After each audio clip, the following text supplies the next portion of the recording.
ఇంకా మనందరికీ తెలిసిన విషయమే 'అల్లు అర్జున్' గారి 22nd ఫిలిం మనకొచ్చేసి 'అట్లీ' గారితో అయితే స్టార్ట్ అయితే అయింది.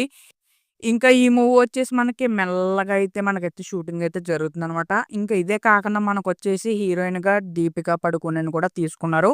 అఫీషియల్‌గా కన్ఫర్మ్ కూడా చేశారు. ఇంకా ఈ మూవీ బడ్జెట్ వచ్చేసి మనకి 800 క్రోర్స్ నుంచి 1200 క్రోర్స్ అయితే అవుతదని చెప్పేసి అంటున్నారు. ఇంకా ఈ మూవీలో మనకొచ్చేసి అడ్వాన్స్ వీఎఫ్ఎక్స్‌ని అలాగే మనకొచ్చేసి అడ్వాన్స్ విజువల్స్‌ని కూడా వాడడానికి ఒక కొత్త వరల్డ్ క్రియేట్ చేయడానికి అంటే మనకు 'అవతార్' లాగా ఒక కొత్త వరల్డ్‌ని క్రియేట్ చేయడానికైతే సరికొత్త టెక్నాలజీనైతే వాడుతున్నారంట. అలాగే మనకొచ్చేసి హాలీవుడ్ రేంజ్‌లో మూవీ అయితే ఉండబోతుంది. ఇంక మనం కనుక చూసుకుంటే 'అవతార్' మూవీలాగా కొత్త వరల్డ్ అంటున్నారు. అది ఏం వరల్డ్ ఏంటి ఇంకా మనకు తెలీదు.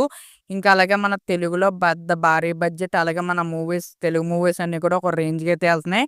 మరి మీరేమంటారో కింద కామెంట్స్‌లో కామెంట్ అయితే చేసేయండి. అలాగే 'అల్లు అర్జున్' గారి ఫ్యాన్స్ కూడా కింద కామెంట్ సెక్షన్‌లో కామెంట్ చేసేయండి.